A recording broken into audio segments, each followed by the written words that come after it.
अस्सलाम वालेकुम स्टूडेंट, कैसे हैं आप? ठीक है। हाँ जी, हमारा परसों का टॉपिक था रूट सिस्टम और शूट सिस्टम, और हमारा आज का टॉपिक है हमारे पास स्ट्रक्चर ऑफ किडनी भी हो गया और यूरिनरी सिस्टम ऑफ ह्यूमंस भी हो गया। हमारे पास जो है ना 4 ऑर्गन सिस्टम होते हैं हमारे पास। अगर देखा जाए तो ह्यूमन ऑर्गन सिस्टम हमारे पास 4 होते हैं।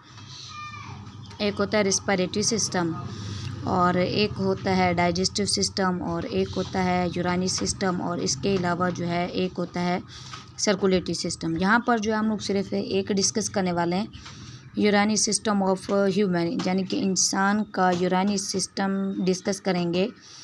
यानी कि पानी को जो है वो किस तरह से फ़िल्टर किया जाता है और किस तरह से वो यूराइन के अंदर जो है वो कन्वर्ट होता है। पहले हम लोग देख लेते हैं ये स्ट्रक्चर ऑफ यूरिनरी सिस्टम के हिस्से देख लेते हैं कि इनमें कौन कौन से हिस्से जो है वो आ जाते हैं। 1 पेयर ऑफ किडनी, एक जोड़ा हमारे पास गुर्दों का हो गया। 1 पेयर ऑफ यूरेटर, यानी कि एक जोड़ा जो है हमारे पास यूरेटर का हो गया। 1 यूरानी ब्लेडर, एक यूरानी ब्लेडर यानी कि यूराइन वाली थैली होगी।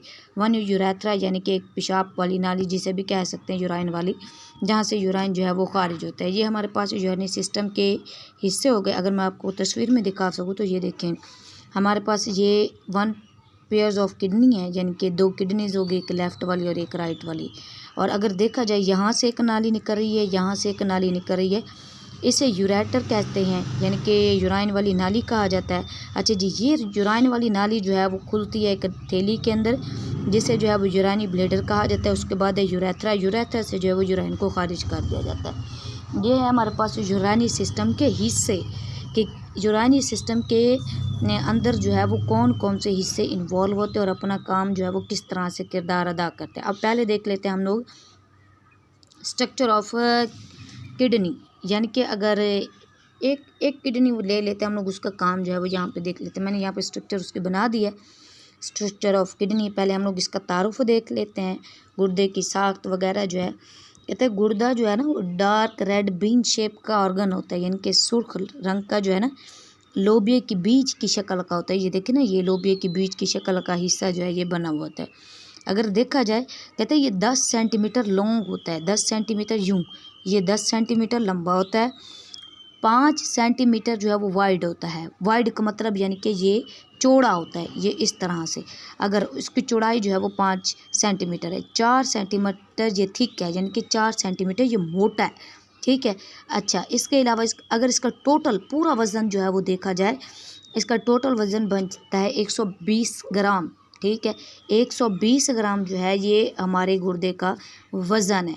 10 सेंटीमीटर लॉन्ग, 5 सेंटीमीटर वाइड, हमारे पास चौड़ा हो गया, 4 सेंटीमीटर मोटा हो गया, 120 ग्राम जो है वो हमारे पास इसका टोटल वज़न हो जाता है। अब हम लोग इसके हिस्सों के नाम देख लेते हैं कि गुर्दे के अंदर जो है वो कौन कौन से हिस्से जो हैं वो पाए जाते हैं, क्या क्या चीज़ें पाई जाती हैं जो यूराइन बनाने में अहम किरदार जो है वो अदा करते हैं। गुर्दे की बैरूनी साख्त, अगर ये यहाँ पे देखें, ये गुर्दे की जो बैरूनी साख्त है ना, इससे रेनल कॉर्टेक्स कहा जाता है। रेनल कॉर्टेक्स, अगर देखा जाए ये गुर्दे की जो अंदरूनी साख्त है, ये बैरूनी थी, ये अंदरूनी। गुर्दे की जो अंदरूनी साख्त है उससे रेनल मेडोला कहा जाता है। Renal cortex, renal medulla, simple सी बात।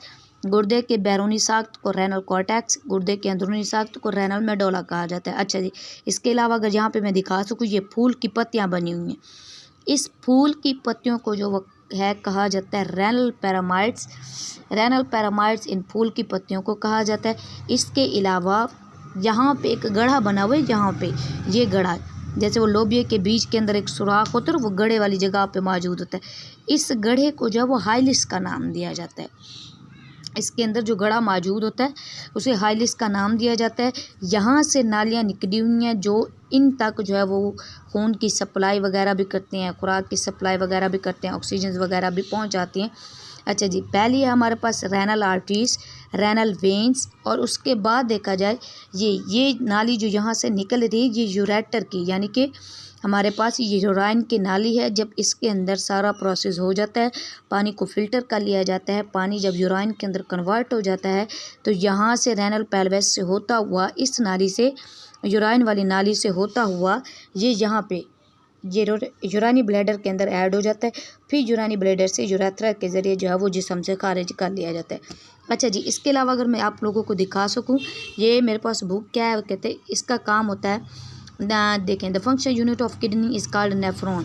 जैसे हमारे जिस्म की बुनियादी इकाई सेल्स हैं, सेल्स के बगैर इंसान का जिस्म कंप्लीट नहीं हो सकता। इसी तरह जो हमारे पास गुर्दा मौजूद है ना, गुर्दे की भी बुनियादी इकाई है, गुर्दे की बुनियादी इकाई यहाँ पे नेफ्रॉन है। अच्छा जी, उस नेफ्रॉन के कहते तो दो हिस्से मौजूद हैं, एक है हमारे पास रेनल कार्प सेल और एक है रेनल टेब्यूल। अब रेनल कार्प सेल में कौन कौन से हिस्से आ जाते हैं, रेनल टेब्यूल में कौन कौन से हिस्से आ जाते हैं। जो रेनल कार्प सेल है ना, वो कहते हैं इसके दो हिस्से हैं मजीद, एक है ग्लोम्युलस और दूसरा ब्यूमेन कैप्सूल।